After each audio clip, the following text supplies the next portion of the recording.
Bulletin का बाकायदा आगाज करते हैं। एक और सरकारी राजी पर कब्जे का इंकशाफ हुआ है। बादामी बाग लारी अड्डे की 3 कनाल सरकारी राजी पर कब्जा माफिया विराजमान है। ट्रांसपोर्टर्स ने डीसी को सरकारी राजी पर कब्जे से मुतल्लिक आगाह कर दिया है। बहरिया दस्तरखान से मुल्हिका लारी अड्डे की कीमती अराजी पर कब्जा किया गया। ट्रांसपोर्टर्स की जानिब से ये बताया जा रहा है सालिहा साल से कब्जा ग्रुप से कब्जा वागुजार नहीं कराया गया। एडमिनिस्ट्रेटर लारी अड्डा अहमद रजा भट्ट भी कब्जे से मुताल्लिक गाफिल निकले। एडी कमिश्नर रेवेन्यू मेहर अब्दुल रऊफ को अराजी वागुजार कराने का टास्क सौंप दिया गया। फौरी तौर पर कब्जा शुदा अराजी की रेवेन्यू रिकॉर्ड चेक किया जाए। डिप्टी कमिश्नर लाहौर की जानिब से ये हिदायत जारी की गई हैं। एक और सरकारी अराजी पर कब्जे का इंकशाफ हुआ है। बादामी बाग लारी अड्डा की 3 कनाल सरकारी अराजी पर कब्जा माफिया विराजमान है। ट्रांसपोर्टर्स ने डीसी को सरकारी अराजी पर कब्जे से मुतालिक आगाह किया। बहरिया दस्तरखान से मुल्हिका लारी अड्डा की कीमती अराजी पर कब्जा किया गया है, जबकि सालिहा साल से बताया जा रहा है कि कब्जा ग्रुप से कब्जा वागुजार नहीं करवाया गया।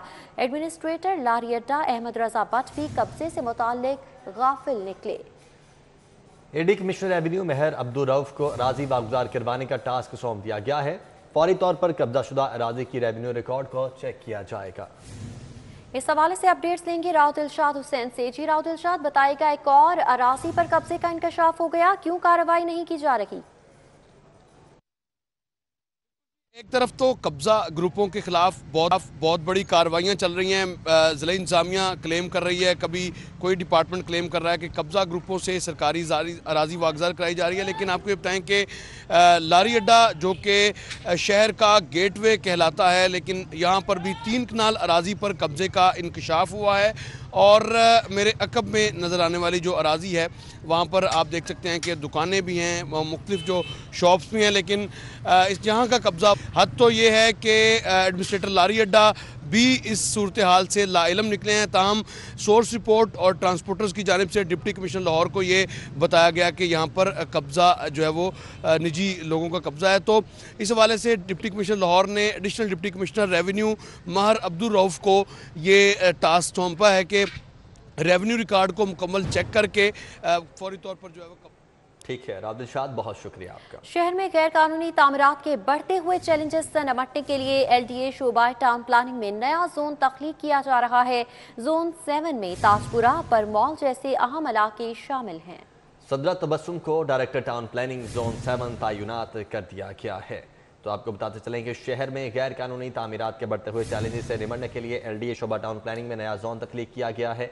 मज़ीद तफसीलात जानने के लिए हमारे साथ मौजूद हैं दुरैनाब। क्या डिटेल्स हैं? जी बिल्कुल, चैलेंजेस बढ़ गए थे। लाहौर शहर में गैर कानूनी तामीरात बहुत ज़्यादा बढ़ रही थी और LDA का ये अमले के कम होना और अफसरान की कमी का हमेशा से ये सामने आता था कि ये मसाइल है। इस पे अब LDA के शोबा टाउन प्लानिंग में मजीद तस्कीन कर दी गई है और अब नया जोन तख्लीक किया है जिसका नाम जोन 7 रखा गया है। ये director town planning Sidra Tabassum को जोन का इंचार्ज लगा दिया गया है और इसमें ताजपुरा जैसा अहम इलाका शामिल है, अपर माल जैसा इलाका शामिल है, कायद आजम टाउन जैसा इलाका शामिल है और फिरोजपुर रोड के दोनों तरफ तमाम प्राइवेट हाउसिंग स्कीम जो आती हैं उनका बिल्डिंग कंट्रोल कमर्शलाइजेशन का चार्ज इनके पास होगा। और इस हवाले से chief town planner Tariq Mahmood ने नोटिफिकेशन जारी कर दिया है। जी नोटिफिकेशन जारी कर दिया गया है। दुरैनाया, बहुत शुक्रिया आपका।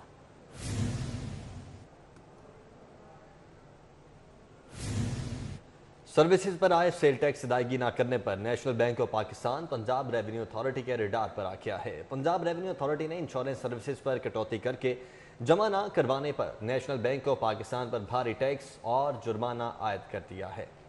जबकि आपको बताते चलें कि भारी जुर्माना आयद कर दिया गया है और पंजाब रेवेन्यू अथॉरिटी की जानिब से इंश्योरेंस सर्विसेज पर कटौती करके जमा न कराने पर नेशनल बैंक ऑफ पाकिस्तान पर भारी टैक्स और जुर्माना आयद किया गया है। सर्विसेज पर आयद सेल्स टैक्स अदायगी न करने पर national bank of Pakistan Punjab revenue authority के रडार पर आ गया है। मामला क्या है, अपडेट्स लेंगे रिजवान नकवी से। जी रिजवान, बताइएगा। जी बिल्कुल, पंजाब रेवेन्यू अथॉरिटी ने साल 2016 और 17 के दौरान नेशनल बैंक ऑफ पाकिस्तान की जानिब से ली गई इंश्योरेंस सर्विसेज पे विद होल्डिंग टैक्स कटौती करके पंजाब रेवेन्यू अथॉरिटी को टैक्सेस की अदायगी न करने पे नेशनल बैंक ऑफ पाकिस्तान पे PRA ने 53 करोड़ 65 लाख रुपए सेल्स टैक्स आयद कर दिया गया है और PRA की जानिब से नेशनल बैंक पर बर वक्त सेल्स टैक्स की अदायगी न करने पे 2 करोड़ 68 लाख रुपए जुर्माना भी आयद किया गया है। इस हवाले से पीआरए जराये का कहना है कि नेशनल बैंक ऑफ पाकिस्तान ने थेफ्ट, बिल्डिंग और फायर इंश्योरेंस सर्विसेज ली, लेकिन जब इंश्योरेंस कंपनी को अदायगियां की गई तो उस पे सेल्स टैक्स की कटौती करके पंजाब रेवेन्यू अथॉरिटी को अदायगी नहीं की गई, जिसपे पंजाब रेवेन्यू अथॉरिटी ने नेशनल बैंक ऑफ पाकिस्तान को 12 नोटिस भी जारी किए गए थे, लेकिन उसके बावजूद अदायगी नहीं की गई, जिसपे पंजाब रेवेन्यू अथॉरिटी की जानिब से नेशनल बैंक ऑफ पाकिस्तान पे 53 करोड़ 65 लाख रुपए टैक्स और 2 करोड़ 68 लाख रुपए जुर्माना आयद करके 1 माह के दौरानिए में ये रकम अदा करने की मोहलत दे दी है। जी ठीक है रिजवान, बहुत शुक्रिया आपका। पंजाब हुकूमत ने अपना ट्रैवल एजेंसी एक्ट तैयार कर लिया है। पंजाब हुकूमत की जानिब से ये एक्ट तैयार किया गया है और पंजाब हुकूमत अब पाकिस्तान ट्रैवल एजेंसी एक्ट की बजाय पंजाब ट्रैवल एजेंसी एक्ट नाफिज करेगी। पंजाब ट्रैवल एजेंसी एक्ट के तहत लाहौर समेत सूबे भर की ट्रैवल एजेंसी पर नजर होगी। इसी हवाले से अली राम हमारे साथ मौजूद हैं, मजीद डिटेल्स लेंगे उनसे। जी अली।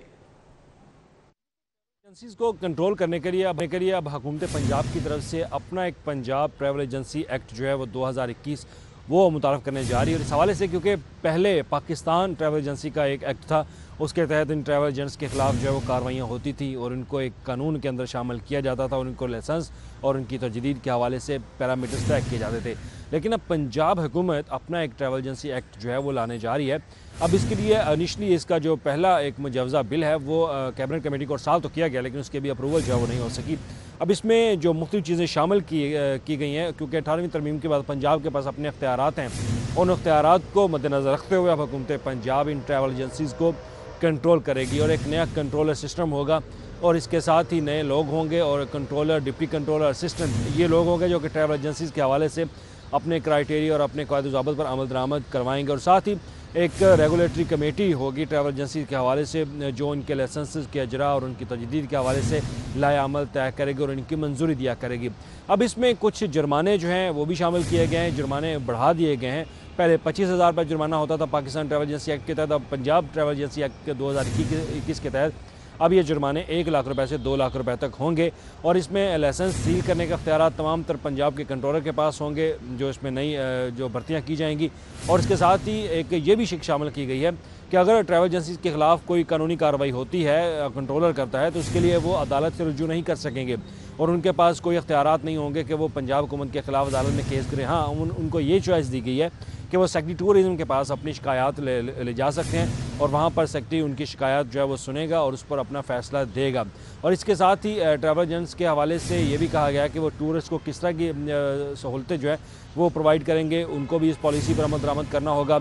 और ख़ास तौर पर जितने भी ट्रैवल एजेंट्स हैं उनको लाइसेंस के हवाले से, उनकी तजदीद और उनके अजरा के हवाले से अपनी फ़ीस जो है वो टाइमली उनको सबमिट करना होगी और अगर वो बर वक्त अपनी फ़ीसें जमा नहीं करवाते तो उनके खिलाफ कार्रवाई होगी। और इसके साथ ही जो एक असिस्टेंट होंगे वो मॉनिटर कर सकेंगे किसी भी ट्रैवल एजेंट्स को उनके दफ्तर में जाके। ठीक है, बहुत शुक्रिया आपका। 3 लाख से ज़ायद गाड़ी मालिकान की जानिब से ताहाल टोकन टैक्स अदा नहीं किया गया है। महकमा एक्साइज का 8,000 सरकारी गाड़ियों, बैंकों, लीजिंग कंपनीज को हतमी नोटिस, जबकि गाड़ी मालिकान को SMS भिजवाने का फैसला किया गया है। अगले माह से गाड़ियां बंद करने का फैसला किया गया है। 3 लाख से ज्यादा गाड़ी मालिकान की जानिब से ताहाल टोकन टैक्स अदा नहीं किया गया। अपडेट्स देंगे अली साही से। जी अली, बताइएगा। जी बिल्कुल, महकमा एक्साइज की जानब से रवा माह टोकन टैक्स ना देंदा गाड़ियों के खिलाफ कार्रवाइयाँ शुरू कर दी गई हैं। इसी हवाले से डायरेक्टर एजेंसी राना कमरुल हसन सज्जाद का कहना है कि लाहौर में रजिस्टर्ड 3 लाख के करीब ऐसी गाड़ियाँ हैं जिनके मालिकान की जानब से अभी तक टोकन टैक्स अदा नहीं किए गए। इस चीज़ को मद्देनजर रखते हुए चूँकि माली साल इख्तिताम की तरफ जा रहा है तो इन तमाम गाड़ी मालिकान को मैसेजेस भिजवाए जाएंगे और जबकि जो बड़ी लीजिंग कंपनियाँ, बैंक जो हैं उनको नोटिस सर्व किए जाएंगे कि अगर इसके बाद भी इनके मालिकान को आगाही ना दी गई तो उनकी गाड़ियां बंद होंगी। 8,000 से ज़्यादा ऐसी सरकारी गाड़ियां हैं जिनके महकमों की जानब से अभी तक टोकन टैक्स अदा नहीं किए गए, उनको भी हतमी नोटिस भिजवाए जाना शुरू हो गए हैं। डायरेक्टर एजेंसी राना कमरुल हसन सज्जाद का कहना था कि ऐसी तमाम गाड़ियों को बंद कर दिया जाएगा जो कि बड़ी डिफाल्टर होंगी। इससे पहले सिर्फ गाड़ियों के चलान किए जा रहे हैं और कागजात जब्त किए जा रहे हैं और अगले माह से जितनी भी बड़ी डिफाल्टर्स गाड़ियां होंगी उनको हर। ठीक है अली साहब, आपका उधर हंजलवाल में शहरी शहजाद अहमद के घर चोरी की वारदात हुई। चोर शहरी शहजाद के घर से लाखों मालियत के 4 मोबाइल चुराकर फरार हो गए। चोर की मोबाइल चुराकर फरार होने की सीसीटीवी फुटेज भी मंजर-ए-आम पर आ चुकी है। अपडेट्स देंगे आबिद चौधरी से। आबिद चौधरी बताएगा, सीसीटीवी मौसूल हो चुकी है, क्या कार्रवाई की गई पुलिस की जानिब से? जी बिल्कुल, हंजरवाल का इलाका है जहाँ पर शहरी शहजाद की घर चोरी की वारदात हुई है। चोर घर में दाखिल हुआ और घर में मौजूद लाखों मालियत के 4 मोबाइल फोन को चुराकर मौके से फरार हो गया। वारदात की सीसीटीवी फुटेज में देखा जा सकता है कि चोर पहले घर के बाहर पहुंचकर अतराफ के जायजे लेता है और उसके बाद वारदात करने के बाद मौका से फरार हो जाता है। पुलिस के हवाले से कहना है कि वारदात का मुकदमा दर्ज कर लिया गया है और सीसीटीवी फुटेज की मदद से तलाश जारी है। इस हवाले से मुतासरा शहरी का कहना है कि पुलिस ने रवायती कार्रवाई करते हुए मुकदमा वारदात का दर्ज कर लिया, लेकिन सीसीटीवी के बावजूद मुलजमान की गिरफ्तारी नहीं की जा सकती। ठीक है, बहुत शुक्रिया आबिद आपका।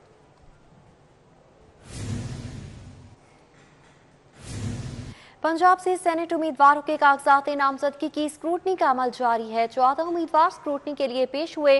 नून लीग के 4 उम्मीदवारों ने पार्टी टिकट जमा करवा दिए। खिदाफी भट्ट इस वक्त हमारे साथ मौजूद हैं। खिदाफी भट्ट, क्या डिटेल्स हैं?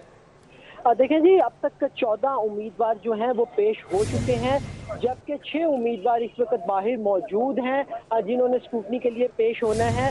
मुस्लिम लीग नून के जो 4 उम्मीदवार हैं जिनके कागजात रोके गए थे कि उन्होंने पार्टी टिकट जमा नहीं करवाया, उन्होंने पार्टी टिकट अपना जमा करवा दिया है, जिनमें सारा अफजल तारड़, आजिम नजीर तारड़, सैफुल मलूक खोखर और परवेज रशीद ने जो है अपने पार्टी टिकट जमा करवा दिए हैं, जिसके बाद उनके कागजात नामजदगी जो है वो स्क्रूटनी में क्लियर करार दे दिए गए हैं। ताहम परवेज रशीद ने कल 12 बजे तक पंजाब हाउस के वाजिबात के हवाले से इलेक्शन कमीशन को आगाह करना है। पीटीआई के उम्मीदवार, पीटीआई के चीफ ऑर्गेनाइजर हैं सैफुल्ला न्याजी, उनके कागजात जो हैं वो पार्टी टिकट से मशरूत किए गए हैं और वो थोड़ी देर तक अपने पार्टी टिकट जो है इलेक्शन कमीशन में जमा करवा देंगे, जिसके बाद उन्हें भी क्लियर करार दे दिया जाएगा।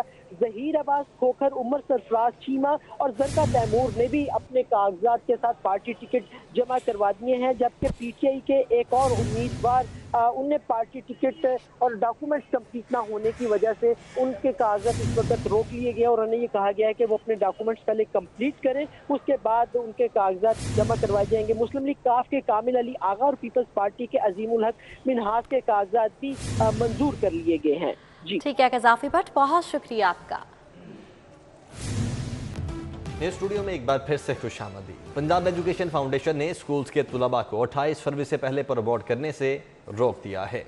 पंजाब एजुकेशन फाउंडेशन की जानिब से ये फैसला किया गया है और स्कूल्स के तलबा को 28 फरवरी से कबल प्रमोट करने से रोक दिया गया है। इस हवाले से आपको बताते चलें कि स्कूल के तलबा को 28 फरवरी से पहले प्रमोट नहीं किया जाएगा।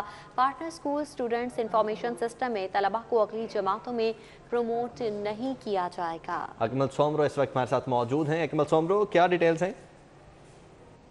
जी बिल्कुल, ये पंजाब एजुकेशन फाउंडेशन ने अपने पार्टनर स्कूलों को हिदायत जारी की है, ख़ास तौर पर वो पार्टनर स्कूल जो एजुकेशन वाउचर स्कीम के तहत चल रहे हैं और इसमें फ़ेज़ 1 से लेकर फ़ेज़ 15 तक जितने भी रजिस्टर्ड पार्टनर स्कूल हैं उनको ये हिदायत जारी की गई है कि वो अपने तलबा को खुद प्रमोट नहीं करेंगे और इसके साथ ही ये पाबंदी भी आयद की गई है कि 28 फरवरी से पहले किसी भी तालिब इल्म को अगली जमात में प्रमोट नहीं किया जाएगा, जबकि 28 फरवरी के बाद जो है तलबा को अगली जमातों में प्रमोट किया जाएगा और इस हवाले से स्टूडेंट्स इंफॉर्मेशन सिस्टम में तलबा की प्रमोशन को अपडेट किया जाएगा। और पंजाब एजुकेशन फाउंडेशन हुकाम की जानिब से पार्टनर स्कूलों को ये हिदायत जारी की गई है कि जब जो एजुकेशन वाउचर स्कीम के तहत आपके पास रजिस्टर्ड हैं, अगर वो स्कूल छोड़कर किसी दूसरे स्कूल में दाखिला हासिल करना चाहते हैं तो वो स्कूल पाबंद होगा कि उन्हें एजुकेशन वाउचर स्कीम के तहत स्कूल लिविंग सर्टिफिकेट फराहम करे ताकि दूसरे पार्टनर स्कूल में उसको दाखिला मिल सके। लेकिन इसके साथ इस बात का अकमल सोमरो, बहुत शुक्रिया आपका।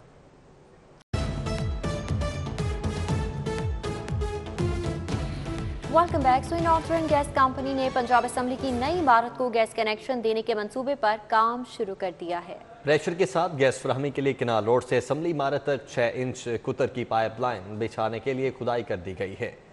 इस हवाले से मज़ीद तफसीलात जानेंगे, हमारे साथ हमारे रिपोर्टर शाहिद सिपरा मौजूद हैं। जी शाहिद। गैस कंपनी की जानिब से पंजाब असेंबली की नई इमारत को गैस कनेक्शन देने के मंसूबे पर काम शुरू कर दिया गया है। जो SNGPL की जानिब से मंसूबा बनाया गया है उसके मुताबिक कैनाल रोड से लेकर पंजाब असेंबली की इमारत तक 6 इंच की नई जो पाइपलाइन है वो बिछाई जाएगी ताकि पंजाब असम्बली में गैस का प्रेशर उसको मुस्तहकम किया जा सके। दरानी ये बताया है कि पंजाब असम्बली की जो नई इमारत बनाई गई है उसमें गैस कनेक्शन मौजूद नहीं है। मुतअद्दिद बार उसका सर्वे किया गया कि किस जगह से कनेक्शन दिया जाए, लेकिन सराउंडिंग में जो सुनदरन गैस कंपनी का नेटवर्क मौजूद था उसमें पंजाब असम्बली की नई इमारत की डिमांड के मुताबिक प्रेशर मौजूद नहीं था, जिसके बाद फैसला किया गया कि तकरीबन 500 मीटर की नई जो पाइपलाइन है वो बिछाई जाए। तो अब ये तरक्याती काम जो है वो शुरू कर दिया गया है। मार रोड के अतराफ में खुदाई की गई है। गवर्नर हाउस के साथ होती हुई अलहमरा के साथ जो सर्विस लेन है वहाँ से खुदाई की गई है और नई पाइपलाइन जो है वो बिछाई जा रही है। लेकिन जिन मकामात पर सड़क मौजूद है तो उस सड़क को कट लगाने की इजाज़त SNGPL के पास मौजूद नहीं है। बहुत शुक्रिया। आफ्ताब करशी वनडे क्रिकेट टूर्नामेंट में 2 मैचेस जारी हैं। मुनव्वर पेपर्स और रश्के कश्मीर, जबकि एच बिलाल और टाइगर्स की टीम्स आमने सामने हैं। मैचेस का अहवाल जानेंगे हाफिज शहबाज अली से। जी हाफिज, बताइएगा। आज इस वक्त हम मौजूद हैं Aligarh cricket ground model town पर और यहाँ पर आज आफ्ताब करशी वनडे क्रिकेट लीग के सिलसिले में मैच खेला जा रहा है, जिसमें टाइगर्स क्रिकेट क्लब और एच बिलाल की टीमें आमने सामने हैं। इसी तरह ग्राउंड के साथ वाले ग्राउंड में क्रिकेट सेंटर ग्राउंड जिसे कहा जाता है, वहाँ पर इस वक्त मैच जारी है, जिसमें रशिया कश्मीर और मुनव्वर पेपर्स की टीमें आमने सामने हैं। अगर इस मैच के हवाले से बात की जाए तो यहाँ पर टाइगर्स क्रिकेट क्लब के कप्तान ने टॉस जीतकर पहले बैटिंग करने की दावत दी है और एच बिलाल जो टीम है उन्होंने इस वक्त तक 119 रन बनाए हैं और उनका एक खिलाड़ी आउट हुआ है। अगर इस टूर्नामेंट के हवाले से बात की जाए तो शहर की 16 कॉर्पोरेट सेक्टर की टीमें, जिन्हें 4 मुख्तलिफ ग्रुप्स में तकसीम किया गया है। पहले राउंड में लीग की बुनियाद पर मैच खेले जाएंगे, उसके बाद क्वार्टर फाइनल, उसके बाद सेमीफाइनल, फिर फाइनल होगा इस टूर्नामेंट का। हर ग्रुप की 2 टॉप टीमें जो हैं इस टूर्नामेंट के। ठीक है हाफिज शहबाज, बहुत शुक्रिया आपका। इसके साथ ही न्यूज़ स्टूडियो से फिल वक्त इतना ही। कुछ देर में सिटी हेडलाइन।